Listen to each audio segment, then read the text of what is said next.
नमस्कार, आप सभी का स्वागत है द फेडरल देश में। और दिल्ली के अगले मुख्यमंत्री के नाम से सस्पेंस कुछ ही देर में खत्म होने वाला है। और बीजेपी के दोनों पर्यवेक्षक रवि शंकर प्रसाद और ओपी धनखड़ विधायक दल की बैठक के लिए बीजेपी ऑफिस भी पहुंच चुके हैं। बैठक में दिल्ली के मुख्यमंत्री के नाम का प्रस्ताव करेंगे और बाकी विधायक इसका अनुमोदन भी करेंगे। इसके बाद सभी विधायक और विधायक दल के नेता एलजी ऑफिस जाएंगे और वहां पर सरकार बनाने का दावा पेश किया जाएगा। वहीं कल दोपहर 12 बजे शपथ ली जाएगी सीएम की। तो ललित, बताइए कि इस वक्त की सबसे बड़ी खबर क्या है, क्या अपडेट है? कोमल, देखिए, पिछले 1 घंटे से विधायक दल की बैठक जारी है और दोनों केंद्रीय पर्यवेक्षक रविशंकर प्रसाद और ओपी धनखड़ मौजूद हैं।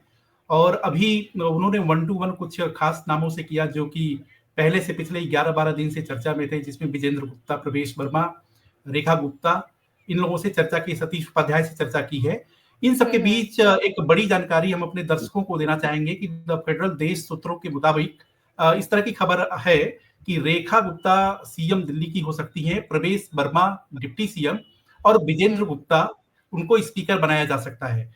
तो एक बार फिर हम्म। हम दर्शकों को द फेडरल देश के सूत्रों से ये जानकारी देना चाहेंगे कि इस तरह की खबर आ रही है कि रेखा गुप्ता को दिल्ली की सीएम, प्रवेश वर्मा को डिप्टी सीएम और विजेंद्र गुप्ता को स्पीकर बनाया जा सकता है। अभी इसका कोई औपचारिक ऐलान अभी नहीं हुआ है क्योंकि विधायक दल की बैठक चल रही है, और लेकिन इस तरह की खबरें आ रही हैं।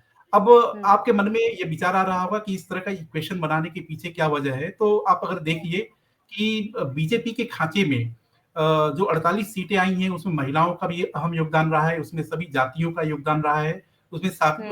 अलग अलग वर्गों का भी रहा है, अलग अलग क्षेत्रों का भी रहा है। और इसमें अगर देखा जाए तो रेखा गुप्ता चूंकि महिला चेहरा भी है और महिला पर नरेंद्र मोदी का, अमित शाह का फोकस भी रहा है, तो ये हो सकता है हम्म। कि महिला चेहरे को ध्यान में रखते हुए रेखा गुप्ता को मौका दिया गया है। अब सवाल हम्म। है कि रेखा गुप्ता अगर सीएम बनती हैं तो स्वाभाविक है कि प्रवेश वर्मा भी एक बड़ा नाम है, जाट कम्युनिटी में उनका काफी इन्फ्लुएंस भी रहा है और दिल्ली की 10 जाट डोमिनेटेड सीट पे बीजेपी को विजय मिली है। तो उनको भी, हम्म। उस समाज को भी कंपनसेट करना है, तो फिर प्रवेश वर्मा को डिप्टी सीएम के तौर पे। और जो विजेंद्र गुप्ता की बात है कि स्पीकर, तो उसमें देखिए वो सीनियोरिटी, एक एक हम्म। बड़ी वजह ये भी है कि ये दोनों लोग उनसे जूनियर भी हैं, तो ये दो जूनियर के बीच में उसके अंडर एक सीनियर व्यक्ति कैसे काम करेगा, वो कहीं ना कहीं हम्म। एक तनाव की स्थिति बन सकती है।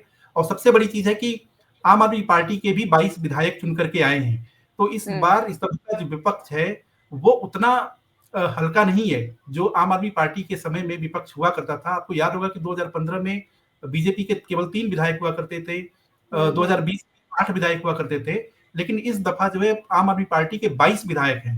तो यानी कि विपक्ष भी तगड़ा है। ये बात सच है कि विधानसभा के अंदर अरविंद केजरीवाल नहीं होंगे, मनीष सिसोदिया नहीं होंगे, लेकिन आतिशी और उनके अलावा भी, और आम आदमी पार्टी का पूरा नेचर देखिए, उनके विधायकों का, उनके नेताओं का, हम्म। तो वो इस तरीके से गैर जिम्मेदार तरीके से बातें चाहे सदन के अंदर चाहे सदन के बाहर करते रहे हैं, तो हम्म। उस तरह की पुनरावृत्ति वो सदन में भी करेंगे। तो एक ऐसा शख्स सदन के अंदर होना चाहिए जो इस तरह के भी एलिमेंट्स को टैकल कर सके। तो लिहाजा हम्म। इस तरह के कॉम्बिनेशन बन रहा है। देखिए फैसला मतलब क्या होता है, अभी तो विधायक दल की बैठक जारी है। ललित, अभी बैठक जारी है और इस पीएम की रेस में सबसे मुख्यमंत्री की रेस में सबसे जो नाम आगे आ रहा है वो रेखा गुप्ता का है। तो इस पर उसके घर के सामने जश्न का माहौल भी देखने को मिल रहा है। ये तो स्वाभाविक सी बात है कि जिस जो नेता सीएम के पद के लिए उसका चयन किया जाएगा, तो उसके समर्थकों में तो उत्साह जो है वो अपरंपार, अतिरेक, वो तो रहेगा हम्म। ही है। और वो रहना भी चाहिए क्योंकि जो कार्यकर्ता होते हैं वही किसी नेता की जान, किसी नेता की रीढ़ होते हैं, और किसी नेता के जोश को भी वो आगे बढ़ाने में मदद करते हैं। तो ये हम्म। एक स्वाभाविक सी चीज है कि, और वो भी कि मतलब अगर एक महिला सीएम बनती है और उनके अपने इलाके का विधायक अगर सीएम बनता है, तो स्वाभाविक है कि उस इलाके के जो उनसे जुड़े हुए लोग हैं, इलाके के जुड़े हुए लोग और प्लस जो कार्यकर्ता जो उनके साथ दिन रात 24 घंटे विधानसभा की हम्म। लड़ाई, चुनाव में दिन रात एक कर दिए थे, तो उनके लिए खुशी का तो एक माहौल बनता है। तो लिहाजा उनके घर के सामने जश्न और जोश दोनों आपको हम्म। दिखाई देगा। शेखर, अगर मैं रेखा गुप्ता की बात करूं, मैंने कुछ देर पहले ही उनका सोशल मीडिया प्लेटफॉर्म मैंने बस एक नजर मारी थी, तो उसमें मैंने देखा था उनकी जो पर्सनालिटी है वो बड़ी ही शांत स्वभाव की है। उनका बोलने का तरीका और उनका जो सोचने का भी तरीका है, उसे लगता है कि वो एकदम करेक्ट विजन पे रहे। हाँ बिल्कुल कोमल, अ, अचानक ही उनका नाम जैसे पिछले कुछ दिनों से निकल कर आया। उससे पहले क्योंकि जब प्रवेश वर्मा ने अरविंद केजरीवाल को हराया था नई दिल्ली विधानसभा सीट से, तो सबसे बड़ा जो नाम निकल के आया था वो प्रवेश वर्मा। और कहीं लेकिन कहीं ना कहीं विजेंद्र गुप्ता और सतीश उपाध्याय, इनका नाम भी आगे था। विजेंद्र गुप्ता क्योंकि काफी सीनियर है और उनको नेता प्रतिपक्ष के रूप में काम करने का भी उनको एक्सपीरियंस है, तो ऐसे कयास लगाए जा रहे थे कि उनको भी जिम्मेदारी दी जा सकती है। लेकिन कहीं ना कहीं बीजेपी दिल्ली के अंदर एक चेहरा बनाने की कवायद में लगी हुई है, क्योंकि सुषमा स्वराज के बाद दिल्ली के अंदर कोई भी बीजेपी के पास एक चेहरा नहीं है, खासकर महिला का। तो एक अगर 5 साल रेखा गुप्ता एज अ मुख्यमंत्री काम करती है तो वो एक बड़े चेहरे के तौर पर नजर आएंगी। और वैसे भी क्योंकि दिल्ली में डबल इंजन की सरकार होगी तो उनको पूरा सपोर्ट केंद्र की तरफ से भी मिलेगा। तो कई इस तरह की योजनाएं और डेवलपमेंट के कार्य दिल्ली के अंदर चला सकती हैं, जो जिसका अभी तक श्रेय शीला दीक्षित जी को जाता है कि उन्होंने फ्लाईओवर बनाया और दिल्ली का कल्प किया। तो ये भी एक बीजेपी के जहन में कहीं ना कहीं रहा होगा कि एक ऐसा चेहरा हम लोग एक जनरेट करते हैं दिल्ली के अंदर, कि जो आने वाले समय में अगर 2030 का जो विधानसभा चुनाव होगा तो अरविंद केजरीवाल ये ना कह पाए कि मैं तो यहाँ का चेहरा हूँ, आपका कौन। क्योंकि उनके पास भी एक चेहरा होगा, वो भी महिला का, यानी आधी आबादी और आधा वोटर का। तो एक वो चुनाव 2030 में भी फाइट दे सकती है अरविंद केजरीवाल और आम आदमी पार्टी की। बीजेपी की कहीं ना कहीं सोच रही होगी, इसलिए रेखा का नाम अभी सबसे आगे चल रहा है। और इस तरह की एक तरह से पूरा मान ही लिया जाए कि लगभग मुहर लग चुकी है, बस ऐलान होना बाकी है। क्योंकि जिस तरह से तस्वीरें आ रही हैं द फेडरल के पास भी कि उनके घर के बाहर जश्न शुरू हो चुका है।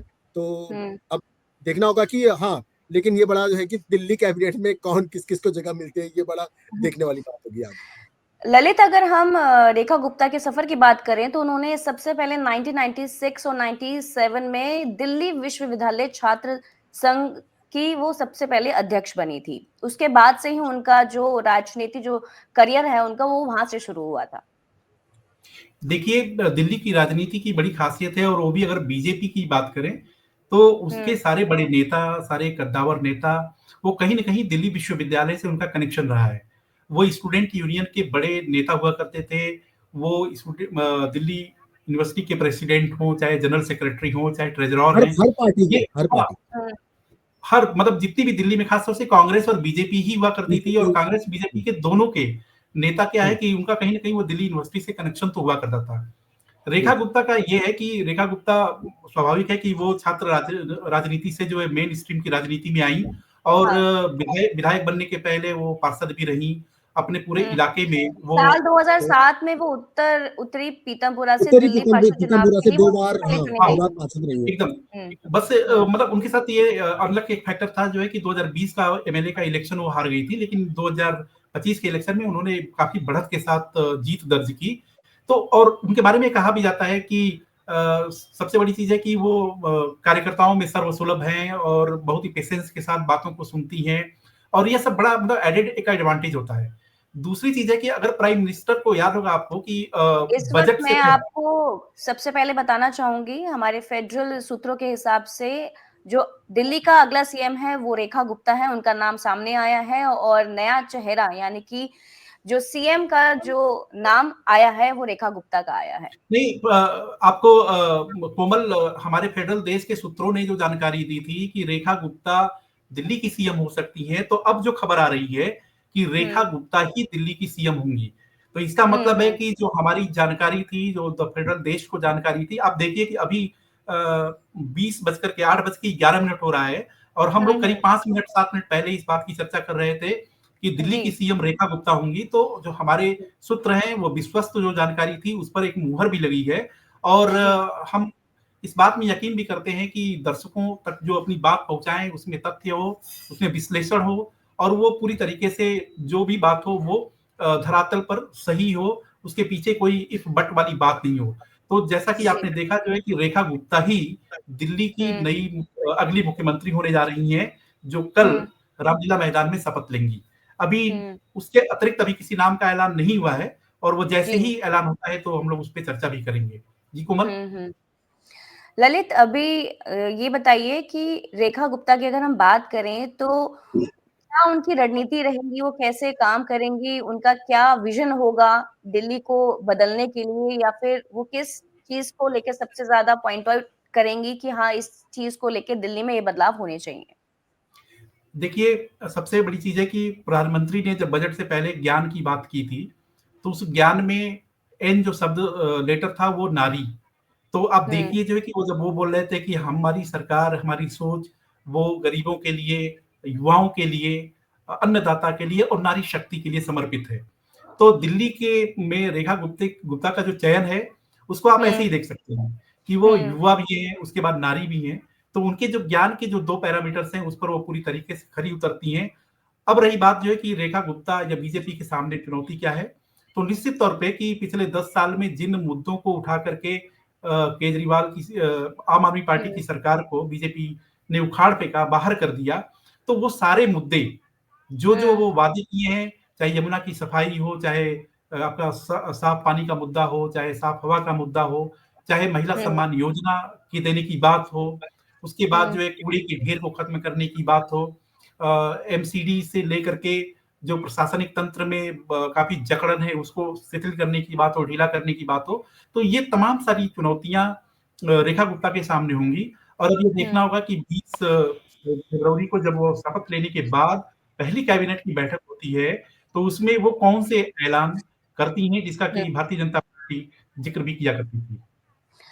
शेखर, अब दिल्ली की सीएम रेखा गुप्ता होंगी और अगर हम थोड़ी-सी पहले हम जाएँ तो जब वो बैठक में शामिल हुई थी या उस बैठक में वो शामिल होने जाए थे, तो उन्होंने पहले ही विक्ट्री का साइन दिखाया था।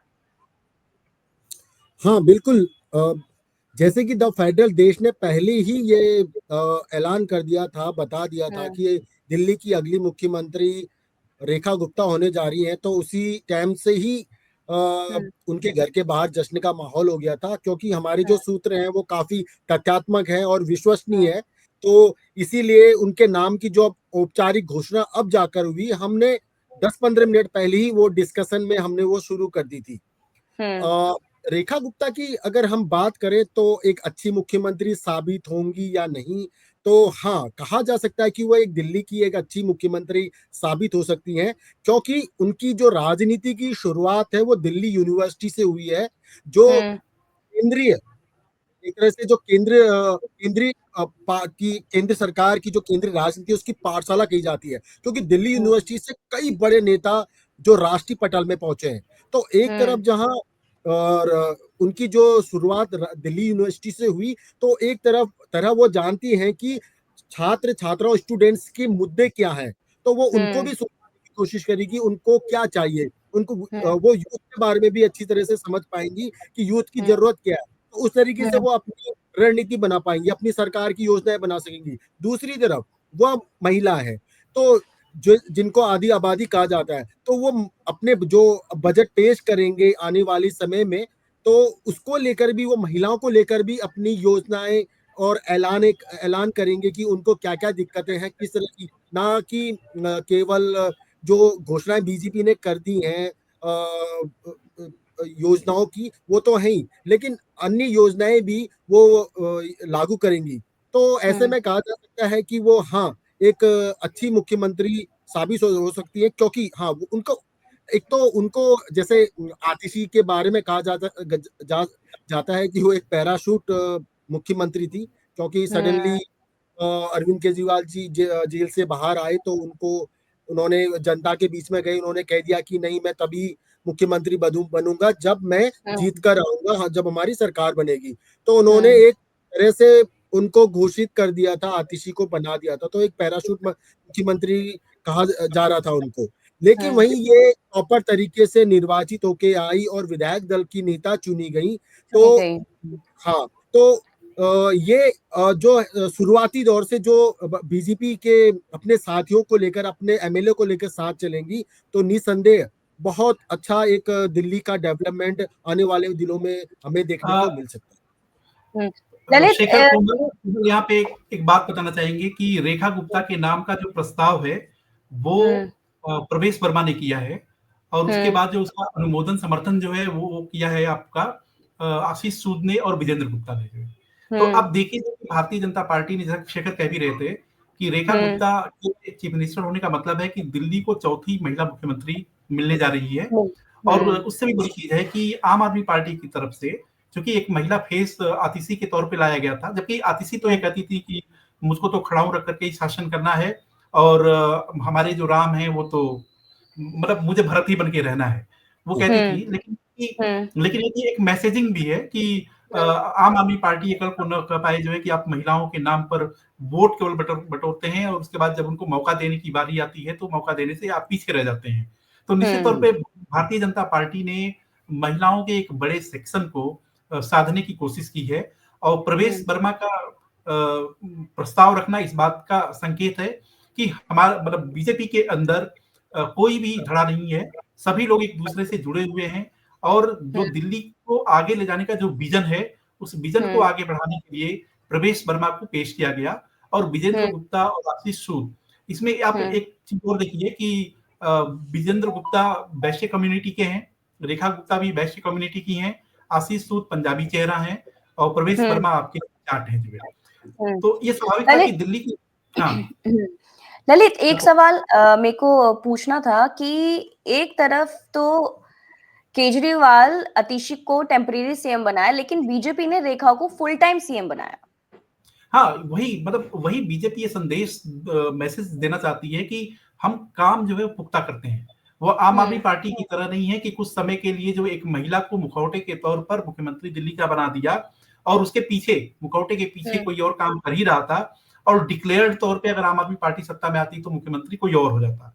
तो भारतीय जनता पार्टी ने ये मैसेज दिया जो है कि हमारे यहाँ हम जो जुबा से बोलते हैं, अपनी शब्दों के जरिए जो व्यक्त करते हैं, वही भाव हमारे दिल और दिमाग दोनों जगह पे है, जो कि इस उम्मीदवार के नाम पर रिफ्लेक्ट हो रहा है। शेखर, बीजेपी और आम आदमी पार्टी की राजनीति के बारे में इससे क्या पता चलता है? कोमल, दोबारा से अपना सवाल दोहराना। बीजेपी और आम आदमी पार्टी की राजनीति के बारे में इससे क्या पता चलता है? बीजेपी और आम आदमी पार्टी की जो बात करें तो भले ही आम आदमी पार्टी ने भी अपने आखिरी दौर पर महिला मुख्यमंत्री आतिशी को बनाया, लेकिन वो जैसा कि मैंने कहा कि वो पैरासूट का एक तमगा उनके नाम के आगे लग गया, और ललित जी ने भी कहा कि नहीं, मेरे राम तो अरविंद केजरीवाल ही रहेंगे, मैं भरत बन के ही रहूंगी। तो कहीं ना कहीं ना उनका सत्ता पे इतना ज्यादा पकड़ थी, ना वो इस मुख्यमंत्री के तौर पर पेश आ रही थी। वो हमेशा ही असमंजस की स्थिति में दिखती थी, क्योंकि जब दिल्ली के एलजी उनकी तारीफ करते थे किसी चीज पर, तो पहले तो वो रिएक्ट नहीं करती थी, लेकिन शाम होने तक वो प्रेस कॉन्फ्रेंस करती थी और उन सवालों का वो बड़ा शिखर यहाँ पे जवाब देती थी। शिखर, यहाँ पे एक और अच्छी चीज है कि आप ये देखिए कि जिस समय पे आतिशी को चीफ मिनिस्टर के तौर पे अरविंद केजरीवाल लेकर के आए जो है, उस टाइमिंग को देखिए जो है, वो टाइमिंग इस तरीके का था जो है कि वो जेल से जब, अब देखिए कितना मतलब वो विचित्र तरीके का मतलब रिएक्शन आप उसको मान सकते हैं कि जब वो जेल के अंदर जाते हैं तो जेल से सरकार बनाने का दावा करते भी हैं, सरकार चलाते हैं, कहते हैं जेल से ही सरकार चलाएंगे। और जेल से आने के बाद, तिहाड़ से आने के बाद वो जब दिल्ली की जमीन पर उतरे और गलियों में कूचों में गए, लोगों से मिले, तो शायद उनको एहसास हो चला था जो है कि अब माहौल जो है, दिल्ली का जो माहौल है, दिल्ली की जनता का जो दिल और दिमाग है, वो उनसे कहीं न कहीं दूरी बना रहा है। तो उन्होंने क्या है कि अपनी फेस सेविंग करने के लिए अपने चेहरे को बचाया और आतिशी को चेहरे के तौर पर पेश कर दिया, ताकि उनके पास ये कहने का हो जाता जो है कि भाई देखिए महिला सम्मान जो है, जिस महिला सम्मान, अच्छा आप देखिए वहां पे जो कि एक चीज और है कि स्वाति मालीवाल का भी यहाँ पे जिक्र करना बड़ा जरूरी हो जाता है। स्वाति मालीवाल जो है आम आदमी पार्टी की राज्यसभा की सांसद है, और वो कभी केजरीवाल की काफी क्लोज हुआ करती थी, जो है दिल्ली महिला आयोग की अध्यक्ष भी रही, और महिलाओं के मुद्दे पर स्वाति मालीवाल जो है बहुत मुखर रहा करती थी। लेकिन जब उनके सो कॉल्ड शीश महल में जाकर के और उसके बाद उनके जो पीए के जरिए कुछ पिटाई का मामला आया और उसके बाद मामला आगे बढ़ा, तो अरविंद केजरीवाल के बारे में एक धारणा बनने लगी थी समाज के, दिल्ली में महिलाओं में खासतौर से, कि एक ऐसा व्यक्ति है कि जो महिला सम्मान की तो बात करता है और अपने घर बुला करके अपने ही किसी सहयोगी के जरिए जो है उसकी पिटाई करा देता है। तो इसका मतलब है कि महिलाओं के अंदर भी बहुत ज्यादा नाराजगी थी और वो जब गली कूचे में गए, दौड़ा किए और उसके बाद लोगों से समझा बूझा कि क्या है, तो उनको लगा जो है कि महिला का काट एक महिला ही कर सकती है और लिहाजा वो आप देखिए कि वो बोलते हैं कि मैं अगली बार मुख्यमंत्री तभी बनूंगा जब दिल्ली की जनता मुझे चुन करके लाएगी। तो जनता अपना भरोसा दिखाएगी। हाँ, जनता अपना भरोसा दिखाएगी और वो भरोसा तुम फरवरी के महीने में जनता दिखाती, तो वो ये था जो है कि एक टेम्पररी, मतलब वो व्यक्ति के अंदर क्या चल रहा है, उसके दिमाग के अंदर क्या चल रहा है, महिलाओं के प्रति उसको कितनी सम्मान है, प्रेम है, वो उस बात से ही रिफ्लेक्ट हो रही थी और पब्लिक ने एकदम उसको माना, महिलाओं ने भी माना जो है कि ये व्यक्ति दोहरा चरित्र का है, दोहरी बात करता है, अभी केवल बस अपने दिखाने के लिए इसने आतिशी को प्रोटेक्ट कर दिया और कह रहा है कि अगर सरकार हमारी आती है तो मुख्यमंत्री कोई और नहीं बनेगा, वो मैं ही बनूंगा। तो उस समय की जो स्थिति थी वो केवल और केवल जो है वो अपने बचाव की बात थी। लेकिन अब जो है स्थिति जो बदलेगी तो भारतीय जनता पार्टी पूरी तरीके से पूरे दमखम के साथ ये बोलेगी कि महिला सम्मान हमारे लिए केवल जुबानी मुद्दा नहीं है, शब्दों की बात नहीं है, उसको दिल और दिमाग से हम पूरी तरीके से उसको सेकंड भी करते हैं और वो हमारे कहीं आसपास, आस पड़ोस हर तरीके से वो लोग रचते बसते हैं। शेखर, केजरीवाल पे ये आरोप है कि उन्होंने महिला को सीएम हाउस में पिटवाया और फिर वो महिला सम्मान की बात करते हैं और वहीं फिर उन्होंने आतिशी को बना दिया। उसके बाद महिलाओं को 2100 रुपए देने की बात भी कही थी और फिर चुनाव हार गए। हाँ, यही उनके लिए एक कह सकते हैं कि ताबूत में कील बनी कि जो स्वाति मालीवाल का जो मुद्दा था वो बहुत जोर शोर से उठा था उस समय, तो कहीं ना कहीं ये महिलाओं में और एक बड़े तबके में ये बात गई थी कि हाँ, अगर ये अपने सीएम हाउस में आके अगर पिटा सकते हैं, हालांकि ये आरोप है, अभी ये सिद्ध नहीं हुआ है, लेकिन वो ऐसे आरोप लगे थे कि स्वाति माल को उनके जो पीएस है विभव कुमार ने उन्होंने पिटवाया था। तो कहीं उसके बाद उन्होंने उसी के बाद जो बजट सेशन उन्होंने बजट हुआ था, आतिशी उस समय वित्त मंत्री थी, तो उन्होंने पहली बार 1000 रुपया महिला सम्मान के लिए देने की घोषणा की थी, हालांकि वो कभी लागू नहीं हो पाई।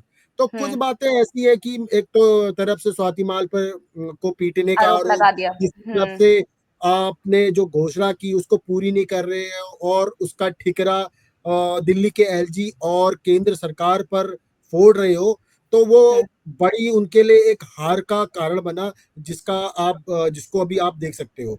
और दूसरी बात मैं ये कहना चाहूंगा कि बीजेपी ने इस बार, हालांकि बहुत बड़े बड़े दिल्ली के पास बीजेपी के पास चेहरे थे, विजेंद्र गुप्ता, सतीश उपाध्याय, परवेश वर्मा, मोहन सिंह बिष्ट जो लगातार 5-6 बार के विधायक हैं, काफी चेहरे थे उनके लिए मुख्यमंत्री बनाने के लिए, लेकिन उन्होंने महिला को मुख्यमंत्री बनाकर दो तरफा दांव खेला है।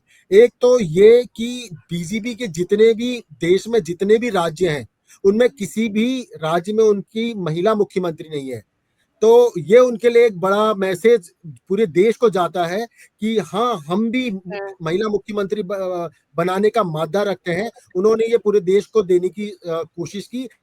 दूसरा कि अभी तक वैश्य समाज से भी कोई मुख्यमंत्री नहीं रहा, दूसरी तरफ से उन्होंने वैश्य समाज को भी साधने की कोशिश की। तो ये बीजेपी ने बहुत दोनों ही तबकों को एक साथ साधने की कोशिश की। ये बहुत बड़ा अच्छा मैसेज है पूरे देश के लिए। वही ललित, अगर मैं इस क्वेश्चन का आपका पॉइंट ऑफ व्यू जानना चाहूं तो आप क्या सोचते हैं? हाँ, निश्चित तौर पे शेखर ने एकदम सही कहा जो है कि आज की दौर में पूरे भारतवर्ष के नक्शे को आप देखें तो हर जगह आपको केसरिया भगवा आपको दिखेगा, नजर आएगा। 1-2 स्टेट साउथ की छोड़ दीजिए, झारखंड छोड़ दीजिए और ऊपर में आप जम्मू कश्मीर और पंजाब छोड़ दीजिए। तो इस तरीके से क्या है कि लेकिन कोई महिला मुख्यमंत्री नहीं है। तो इसके जरिए 2 तरह की मैसेजिंग है। एक तो दिल्ली की जनता को भी मैसेज देना है कि भाई महिलाओं के महिलाओं ने अगर पार्टी को जो काफी आगे ले गई, 48 सीटों में उनका योगदान रहा, तो हम भी भूले नहीं हैं और हमने आपको महिला चेहरा दिया है।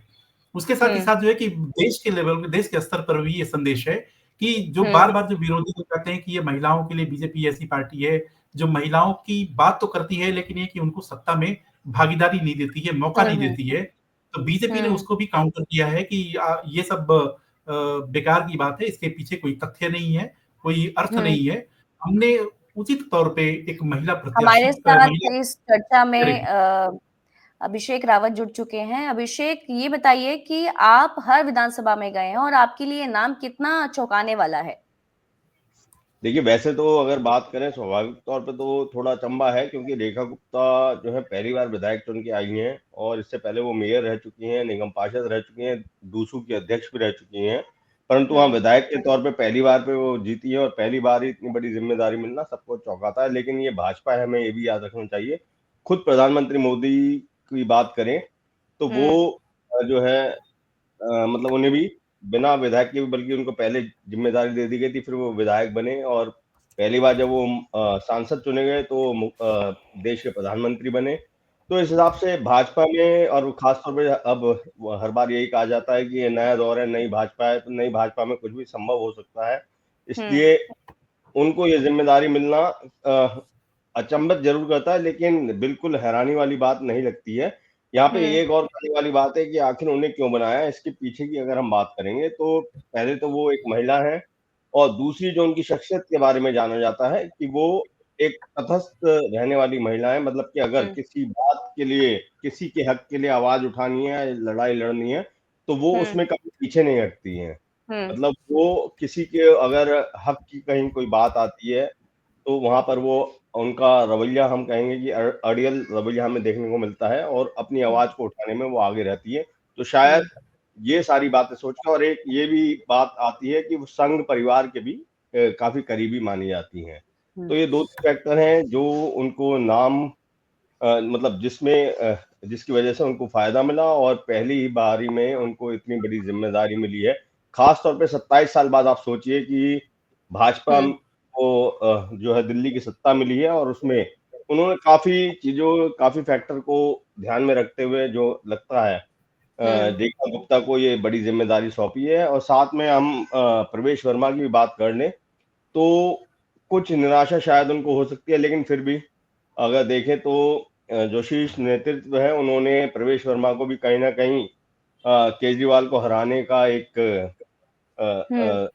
उनको एक अच्छी वो हम तोहफा कह सकते हैं या कुछ भी कह सकते हैं, उनको दिया है कि उनको उप मुख्यमंत्री बनाया है।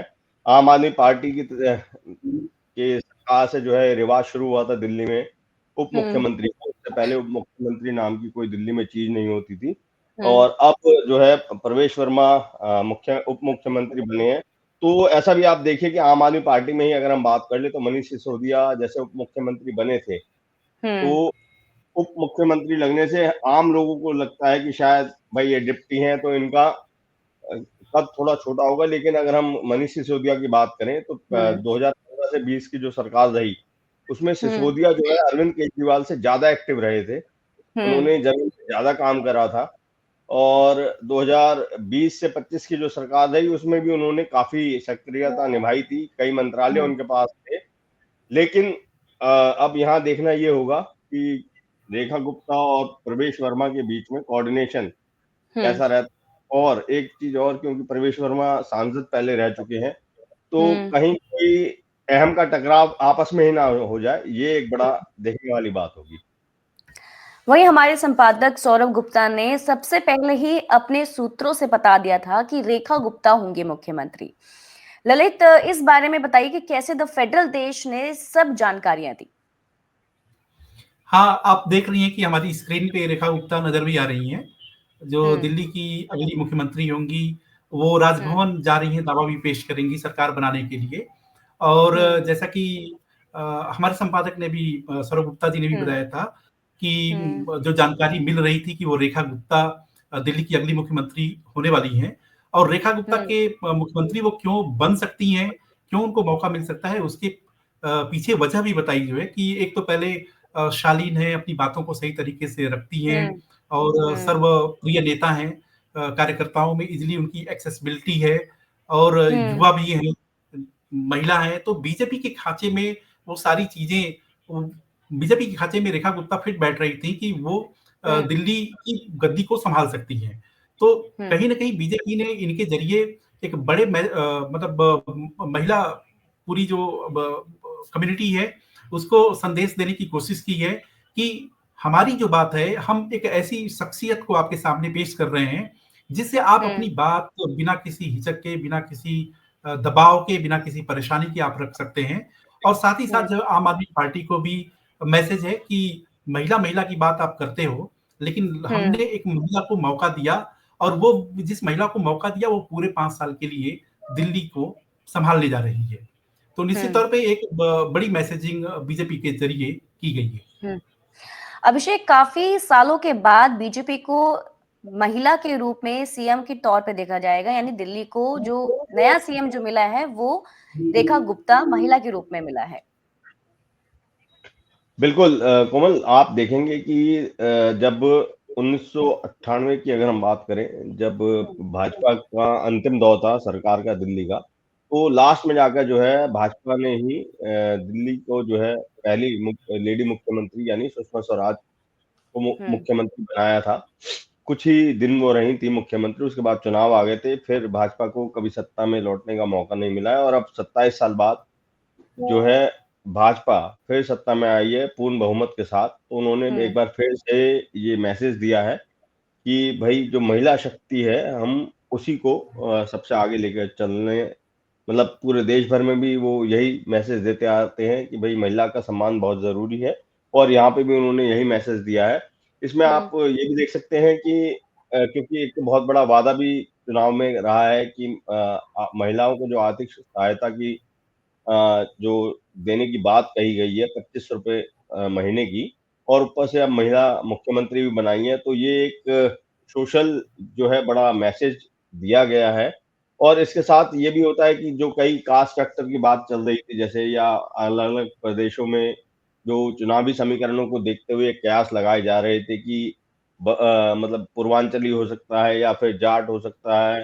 जैसे रेखा गुप्ता की बात करें तो वैश्य समाज से आती हैं, तो कई फैक्टर एक महिला के नाम पे अपने आप ही जो है शांत भी हो जाते हैं, क्योंकि हमारे देश में महिलाओं को प्राथमिकता देने की एक इतिहास भी रहा है हमारा। अगर पूरा हम धर्म के अनुसार भी चलें तो भी महिला सशक्तिकरण काफी अहम रहता है।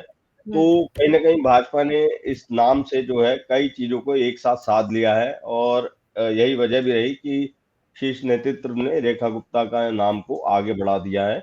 अब देखना यही होगा कि जो आपसी कोऑर्डिनेशन है वो कितना मजबूत रहता है, और उसके अलावा जो जिम्मेदारी है भाजपा सरकार पे, क्योंकि जिस प्रकार से आम आदमी पार्टी को भाजपा ने हराया है वो अपने बेशक बहुत बड़ी एक जीत है, लेकिन जनता को पूरा जो है इस समय भाजपा एक तरीके से इस तरीके से जनता देख रही है कि भाई इस 5 साल में भाजपा को काम करके दिखाना ही होगा। अगर काम में पीछे हटती है तो ना सिर्फ दिल्ली बल्कि इसका दिल्ली क्योंकि देश की राजधानी है, इसका मैसेज पूरे देश में दूर दूर तक जाता है। तो सबसे बड़ी चुनौती है भाजपा की जनता के काम को किस तरीके से निभाना है और जो चुनावी वादे हैं उनको कैसे हकीकत में तब्दील करना है। ये सबसे बड़ी चुनौती है इस समय नई सरकार के लिए। ललित, क्या लगता है कि कुछ नेताओं में मायूसी या उदासी देखने को मिलेगी? देखिए, ये तो बड़ी स्वाभाविक सी बात है कि रेस में अगर 3 से 4 लोग हों और जो सबका एक सपना हो कि वो कुर्सी एकदम करीब में है, लेकिन वो किसी वजह से खिसक गई, किसी और के, तो ये तो मानवीय स्वभाव है कि थोड़ी बहुत निराशा तो होगी। लेकिन सियासत में निराशा और ये खुशी जो अवसाद है, विषाद है, खुशी है, ये सारे एक क्षण होते हैं और नेता जो होते हैं इतना ज़्यादा संघर्ष कर चुके होते हैं कि करीब-करीब इस तरह की फीलिंग से वो बाहर निकल चुके होते हैं। तो एक स्वाभाविक है कि थोड़ा-सा कष्ट हो सकता है, लेकिन वो उससे परे होते हैं और फिर वो अपना एक अलग रास्ता, एक अलग सफ़र पे निकल पड़ते हैं। उनको लगता है कि ये संघर्ष की ही ज़िंदगी है और संघर्ष ही करते जाना है और संघर्ष करने के दौरान जो भी कुछ जनता उनके खाते में देखी, उसका कहीं ना कहीं हो सकता है कि आगे चल के पार्टी किसी न किसी रूप में उसको कॉम्पनसेट करे। तो थोड़ी बहुत तो मतलब दुख हो सकता है, लेकिन है कि ये पूरी जो राजनीतिक जमात है वो विषाद, हर्ष, इस सारी चीजों से जो है, इस तरह की भावना से वो परे होती है। वो अपने आप को बाहर कर लेती है, क्योंकि वो कितना दुख में रहेगी, कितना खुश होती रहेगी, तो वो प्रॉब्लम क्रिएट करेगी। तो वो मान के चलते हैं कि ठीक है, ये फेज है, ये क्योंकि पब्लिक लाइफ में एक फेज आता है और उसको उसे एक्सेप्ट करना है। तो आप इसको इस तरीके से देख सकते हैं। अभिषेक, आप आज सभी संभावित नेताओं के यहाँ गए और आज पूरे दिन का जो माहौल था वो कैसा रहा था?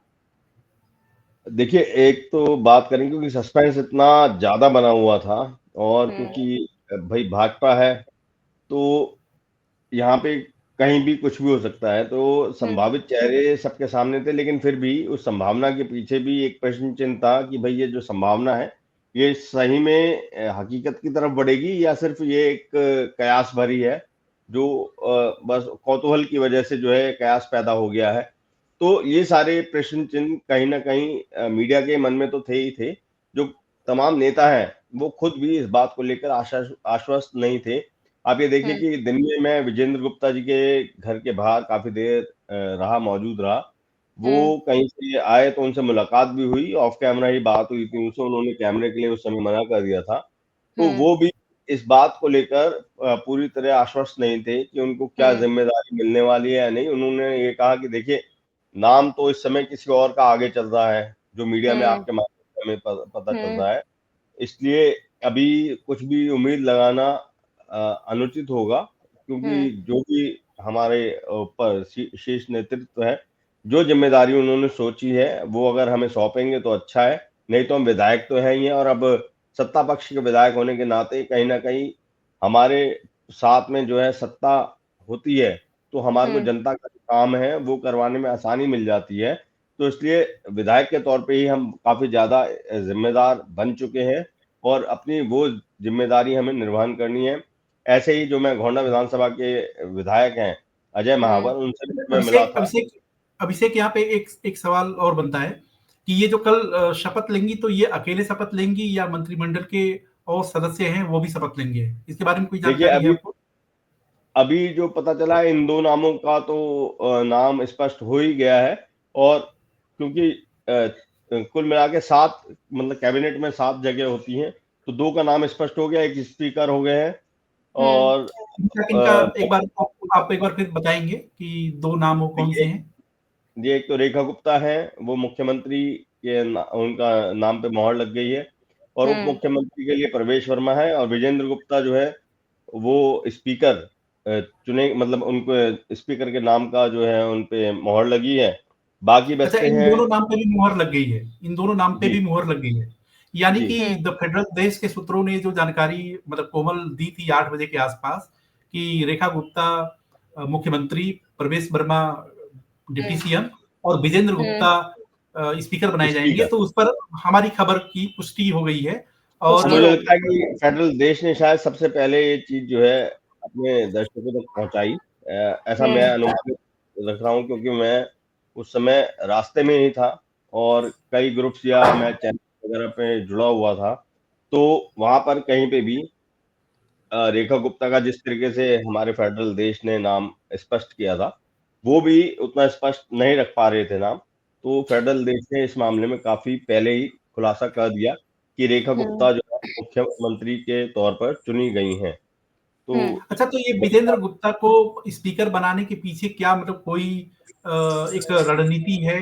वो किस नहीं, देखिए, मतलब मकसद से बनाया गया? बिल्कुल स्पीकर एक ऐसा व्यक्ति होता है, पहले तो उसका पक्ष और विपक्ष दोनों के साथ एक अच्छा कोऑर्डिनेशन हो, ऐसा व्यक्तित्व होना चाहिए।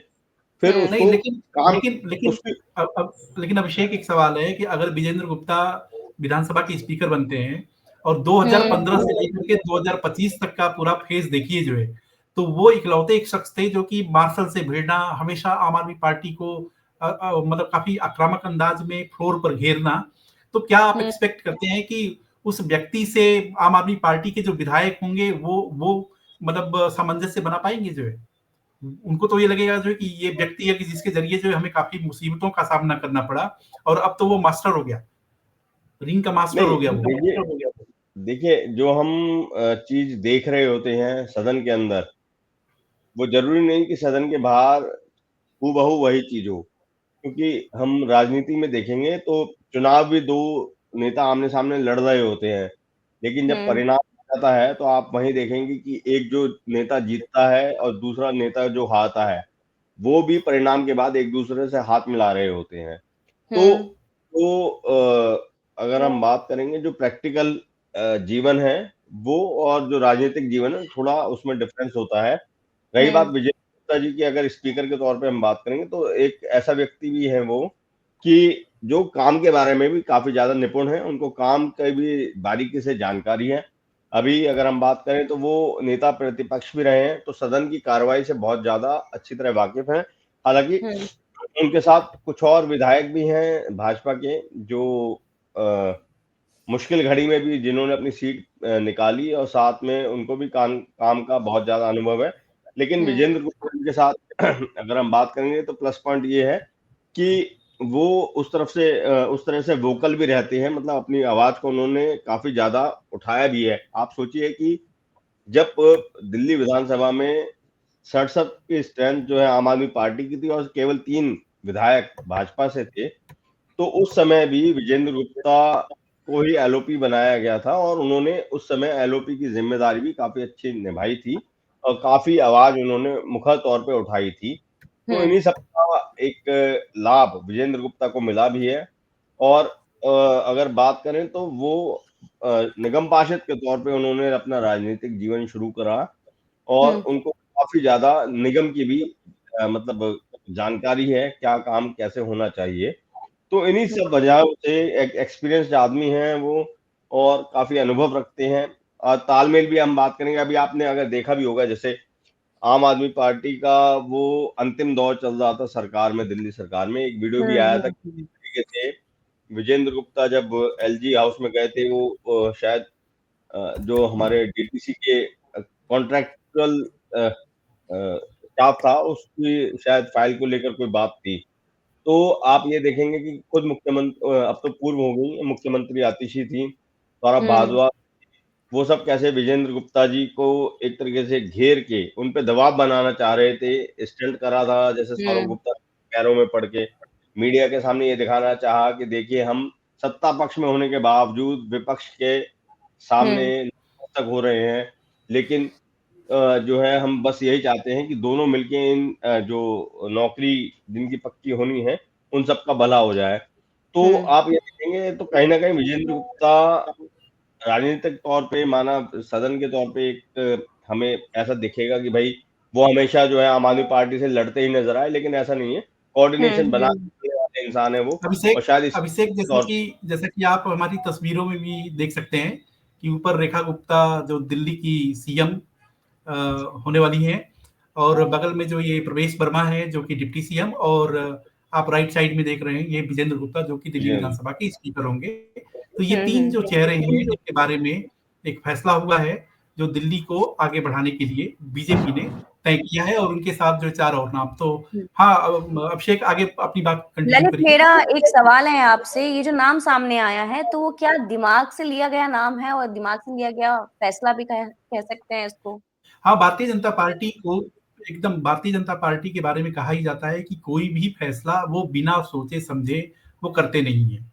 कुछ लोग सवाल उठाते हैं कि आप जहाँ पे बम्पर तरीके से जीत जाते हो वहां भी आपको मुख्यमंत्री के चयन में 10 दिन, 11 दिन, 12 दिन का, तो अगर आप सारी चीज ही क्लियर है कि हमको इस व्यक्ति को, इस शख्स को बड़ी जिम्मेदारी देनी है, तो वो तो आप पहले भी कर सकते हो। लेकिन इसके 2 पक्ष हैं कि भारतीय जनता पार्टी, अगर दिल्ली की बात करें तो 1993-98 का जमाना आप याद करिए कि जब भारतीय जनता पार्टी की पहली बार सरकार बनी और वो 5 साल की रिजीम में 3 मुख्यमंत्री बन गए, मदन लाल खुराना, उसके बाद आपका साहिब सिंह वर्मा, और साहिब सिंह वर्मा के बाद आपकी सुषमा स्वराज। तो भारतीय जनता पार्टी के जो थिंक टैंक हैं उनके भी दिमाग में कहीं न कहीं वो 93-98 का दौर याद होगा कि इस तरह का एक कॉम्बिनेशन बनाया जाए कि मतलब फिर उस तरह की स्थिति ना आए, क्योंकि आम आदमी पार्टी के लोग कह भी रहे थे जो है कि आप देखिए 48 सीट जीत भी गए, बम्पर इनके पास बहुमत है और इन्होंने ओथ सेरेमनी का डेट जो डिसाइड कर दिया, टाइम डिसाइड कर दिया, लेकिन ये कि सेहरा किसके सिर बंधने जा रहा है वो नहीं पता है। तो तरह-तरह के आरोप भी लगा रहे थे। लेकिन ये तो किसी भी पार्टी का अपना एक विशेषाधिकार होता है कि वो किस किस व्यक्ति को चयन करती है, कितना समय लगाती है। लेकिन भारतीय जनता पार्टी की एक ये खासियत रही है कि कयासों में सबको जीने का भरपूर मौका दे देती है कि जिसकी जितनी समझ है, वो अपने समझ के हिसाब से व्याख्या करता रहे और निर्णय जो होना है वो तो फिर विधायक दल की बैठक में होना है, जो कि हम लोगों के सबके सामने है कि रेखा गुप्ता सीएम बनने जा रही हैं।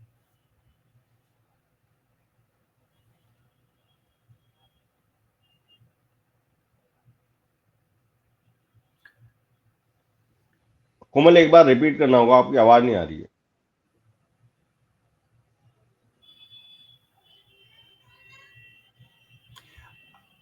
कोमल, आप अपना कनेक्शन देखिए। आवाज आ रही है? अब आ रही है, अब आ रही है, बोलिए। मेरा सवाल आपसे ये था कि नारी सब पर भारी। हाँ, बिल्कुल, नारी सब पर भारी है और आप उसका जीता जागता एग्जाम्पल अभी जो ताज़ा उदाहरण है हमारी दिल्ली से ही ले सकते हैं कि रेखा गुप्ता को मुख्यमंत्री के तौर पे जो है चयन मतलब उनके नाम पर जो है मोहर लग चुकी है, आम सहमति बन चुकी है और अब वो दिल्ली की नई मुख्यमंत्री बनने जा रही हैं और इसके पीछे उनका अपना व्यक्तित्व भी है, साथ ही साथ संघ के साथ भी उनका जो करीबी है और पुराना नाता है संघ के साथ और इसके अलावा अगर देखें तो वो भी ज़मीनी तौर पे काफ़ी सक्रिय नेता रही हैं। छात्र बतौर छात्र ने जब राजनीति उन्होंने शुरू करी थी उसी समय से वो एबीवीपी से जो है डूसू की प्रेज़िडेंट भी रहीं, फिर निगम पार्षद रही हैं, मेयर रही हैं। तो अगर हम बात करें अनुभव की तो जनता के लिए जो काम होने होते हैं, उसका अनुभव तो उनके पास पूरा है और साथ ही साथ जितना अभी उनके बारे में पता चला है कि भई वो हक के आवाज़ उठाने में कहीं पीछे नहीं होती हैं और अगर कभी कोई ऐसी परिस्थिति बनती है कि कहीं पे लड़ाई लड़नी है, तो वो उस लड़ाई को भी काफ़ी जोर-शोर से लड़ती हैं। तो मुझे लगता है कि शीर्ष नेतृत्व ने जो है शायद इन्हीं सब बातों को ध्यान में रखते हुए रेखा गुप्ता के नाम को चयनित किया है और अब उसपे मोहर भी लगा दी है। और जैसा मैंने चर्चा भी की थी, अभी देखिए जो दिल्ली के पूर्व मुख्यमंत्री हैं अरविंद केजरीवाल, उन्होंने भी ट्वीट करते हुए रेखा गुप्ता को बधाई भी दी है। साथ ही साथ जिस बात का हम ज़िक्र कर रहे थे, उन्होंने उसके साथ ही वो बात लिख भी दी है कि रेखा गुप्ता जी को जो है बधाई है, दिल्ली के मुख्यमंत्री चुने जाने पे और मैं उम्मीद करता हूँ कि दिल्ली की जनता को किए गए सारे वादे वे पूरा करेंगी। यानी कि उन्होंने पहले से ही ये कह दिया है कि आपको वादे पूरे करने हैं, अगर नहीं करेंगे, तो हम बीच-बीच में आपको उस चीज़ की याद दिलाते रहेंगे और संघर्ष करते रहेंगे। जैसा खुद आतिशी ने भी अभी कुछ दिन पहले प्रेस कॉन्फ्रेंस में कहा था। तो अब सबसे बड़ी चुनौती बीजेपी के लिए यही है कि जो जनता के लिए वादे किए हैं, उन वादों को किस तरीके से निभाते हैं और कितना निभा पाते हैं। ये सारी बातें अभी देखने वाली होंगी और अब चुनौती भाजपा के लिए यही सबसे बड़ी चुनौती है कि जनता को काम करके दिखाना है उन्हें। ललित, क्या लगता है कि क्या विपक्ष के सामने भाजपा ने एक रेखा भी खींच दी है? हाँ, निश्चित तौर पे, क्योंकि बीजेपी के बारे में बीजेपी की मतलब पूरी आप जर्नी, पॉलिटिकल जर्नी को देखिए एज ए पार्टी के तौर पे, तो 27 साल का समय बहुत लंबा समय होता है। मतलब 2 दशक से ज़्यादा, 2.5 दशक से ज़्यादा का समय बीजेपी को जो है अपनी सत्ता को स्थापित करने में लगा। तो निश्चित तौर पे और अच्छा, बीजेपी ने सत्ता जब अपनी स्थापित की तो बहुत अच्छे बहुमत के साथ की। उसमें ऐसा नहीं है कि 70 विधानसभा की ये पूरी असेंबली है और उसके बाद जो 36 का एक मार्क चाहिए, मैजिक फिगर चाहिए, तो इनके पास जो 36 एमएलए ही हैं या 37 एमएलए हैं, इस तरह की भी बात नहीं है, इनके पास पर्याप्त बहुमत है। तो निश्चित तौर पे ये सब कहने का मौका शायद बीजेपी के पास नहीं हुआ कि अब हमारे पास विधायकों की क्षमता नहीं है, शक्ति नहीं है, नंबर्स नहीं है।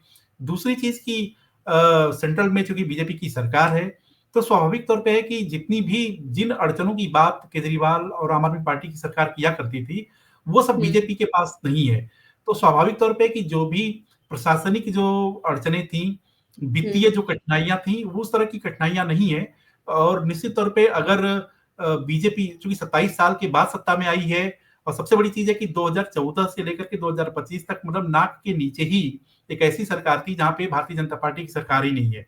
मतलब मोदी और शाह के नेतृत्व में पूरे देश में कमल खिल रहा है, लेकिन ये कि पिछले 2014 से 2025 के बीच में दिल्ली में कमल नहीं खिल पाया। तो इसका एक मैसेजिंग भी होता था, इसका एक मतलब नैरेटिव भी सेट होता था जो है कि बीजेपी कुछ भी बात कर ले, दिल्ली तो कम से कम जो है उनके पाले में नहीं है। तो उसको उन्होंने उस नैरेटिव को तोड़ दिया। तो स्वाभाविक है कि अब वो एक ऐसी नजीर पेश करना चाहेंगे कि दिल्ली में अब आए हैं, तो जिस तरीके से देश की राजनीति में भारतीय जनता पार्टी 3 बार से सत्ता में आई है, तो कम से कम वो एक परंपरा जो है दिल्ली में भी हम इस्टेब्लिश करें। क्योंकि अगर आप देखें तो बीजेपी केवल 5 साल की सरकार चला पाई है, कांग्रेस की 15 साल की सरकार रही है और केजरीवाल की 10 साल की सरकार, मतलब जिसमें आतिशी का टेन्योर है और 49 दिन का उनका अपना, तो करीब करीब 11 साल की सरकार जो है वो आम आदमी पार्टी की रही है। तो भारतीय जनता पार्टी इस तरह का काम करना चाहेगी कि इन दोनों दलों के रिकॉर्ड को वो तोड़ सके। अभिषेक, आखिरी सवाल, केजरीवाल जब से हारे हैं बिल्कुल खामोश नजर आ रहे हैं। बिल्कुल, आप देखिए कि केजरीवाल जी के सामने जो सबसे बड़ी दिक्कत रही, वो चुनाव से पहले ही उन्होंने जिस तरीके से ये ऐलान कर दिया था कि भाई, जब उन्होंने इस्तीफा दिया था मुख्यमंत्री के पद से और ये बात कही थी कि वो अपने आप को ईमानदार साबित करने के लिए अब जनता की अदालत में जा रहे हैं और जनता अगर उन्हें जिताती है तो वो ये स्पष्ट हो जाएगा, ये साबित हो जाएगा कि वो निर्दोष हैं और जनता ने उन्हें जो है अपनी अदालत में, यानी जनता की अदालत में ईमानदार मान लिया है और कोर्ट में जो भी मामला चल रहा है वो चलता रहेगा, लेकिन इसके बाद फिर वो दिल्ली के मुख्यमंत्री बनेंगे क्योंकि जनता उनको जिता के निर्दोष और ईमानदार साबित कर देगी। अब जैसा परिणाम आया, उनकी पार्टी हारी और वो खुद भी हारे, तो सबसे बड़ा सवाल तो यही हो गया है क्या वो अब आपको अपने आप को जो है करप्ट मान रहे हैं? क्योंकि अगर वो सामने आते हैं, मीडिया से ही बात करते हैं, तो ज़ाहिर तौर पे ये सवाल तो सबसे पहले उनसे किया ही जाएगा। आप देखेंगे कि उन्होंने एक मैसेज ज़रूर दिया था चुनाव के बाद, लेकिन वो अपना खुद जो है एक रिकॉर्डेड मैसेज उन्होंने फ्लैश कर दिया था, मीडिया को दे दिया था, जो चला था।